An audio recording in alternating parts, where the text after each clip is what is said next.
नमस्कार, public news में आपका स्वागत है। इलाहाबाद हाई कोर्ट के न्यायाधीश यशवंत वर्मा की मुश्किलें बढ़ सकती है। दरअसल उनके दिल्ली स्थित आवास से कैश की बरामदगी मामले में सुप्रीम कोर्ट द्वारा नियुक्त जांच समिति ने जस्टिस वर्मा पर अभियोग लगाया है। रिपोर्टों में सूत्रों के हवाले से कहा गया है कि इस समिति की इस रिपोर्ट के बाद सरकार जस्टिस वर्मा के खिलाफ संसद में महाभियोग प्रस्ताव लाने के विकल्प पर विचार कर रही है और इस महाभियोग प्रस्ताव को संसद के मानसून सत्र के दौरान पेश किया जा सकता है।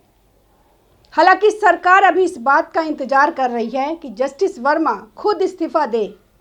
दरअसल जस्टिस वर्मा के लुटियंस दिल्ली स्थित घर में 14 मार्च की रात आग लगी थी। उनके घर के स्टोर रूम से 500 रुपए के जले नोटों के बंडलों से भरे बोरे मिले थे। दिल्ली स्थित आवास में भारी मात्रा में अधजली नकदी मिली थी, जिसके बाद वह सवालों के घेरे में आ गए। 22 मार्च को इस मामले में तत्कालीन सीजीआई ने जांच समिति बनाई थी।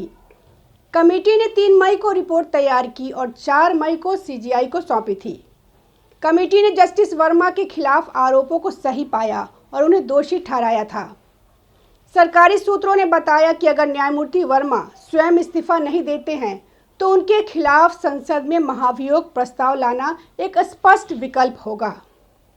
संसद का मानसून सत्र जुलाई के दूसरे पखवाड़े में शुरू होने की संभावना है। न्यायमूर्ति वर्मा को उनके आवास पर भारी मात्रा में जली हुई नगद राशि मिलने की घटना के बाद दिल्ली उच्च न्यायालय से इलाहाबाद उच्च न्यायालय वापस भेज दिया गया था।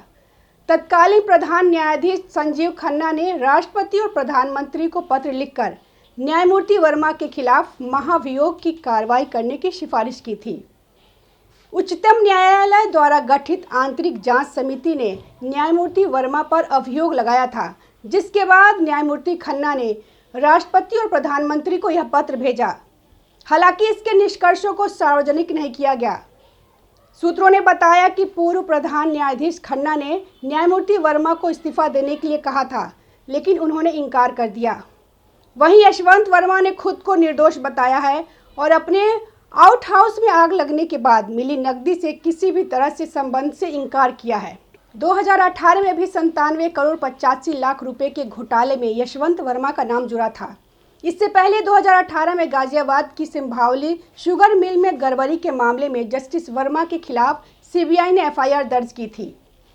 दरअसल ओरिएंटल बैंक ऑफ कॉमर्स ने मिल में गड़बड़ी की शिकायत की थी। शिकायत में कहा था कि शुगर मिल ने किसानों के लिए जारी किए गए 97 करोड़ 85 लाख रुपए के लोन का गलत इस्तेमाल किया है। जस्टिस वर्मा तब कंपनी के नॉन एग्जीक्यूटिव डायरेक्टर थे। इस मामले में सीबीआई ने जांच शुरू की थी। हालांकि जांच धीमी होती चली गई। फरवरी 2024 में एक अदालत ने सीबीआई को बंद पड़ी जांच दोबारा शुरू करने का आदेश दिया, लेकिन सुप्रीम कोर्ट ने इस आदेश को पलट दिया और सीबीआई ने जांच बंद कर दी। वहीं इस घटना के बाद न्यायमूर्ति वर्मा को विभिन्न राजनीतिक दलों की आलोचना का सामना करना पड़ा है।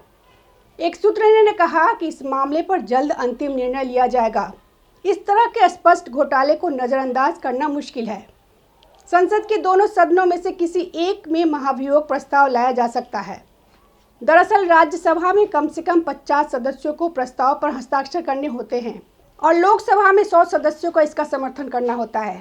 प्रस्ताव 2/3 मतों से पारित होने पर लोकसभा अध्यक्ष या राज्यसभा के सभापति जांच समिति में उच्चतम न्यायालय के एक मौजूदा न्यायाधीश और एक उच्च न्यायालय के मुख्य न्यायाधीश को नामित करने के लिए प्रधान न्यायाधीश को पत्र लिखते हैं। सरकार प्रस्ताव में उल्लिखित आरोपों की जांच करने वाली समिति में अपनी ओर से एक प्रतिष्ठित न्यायविद को नामित करती है। समिति ने न्यायाधीश के आवास से आधी जली हुई नकदी की गड्डियां मिलने की जांच की थी।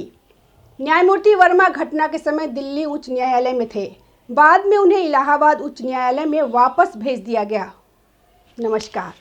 ताज़ा खबरों से जुड़े रहने के लिए हमारे चैनल को सब्सक्राइब करें और बेल आइकन को दबाना ना भूलें, ताकि हर खबर की नोटिफिकेशन आपको मिलती रहे।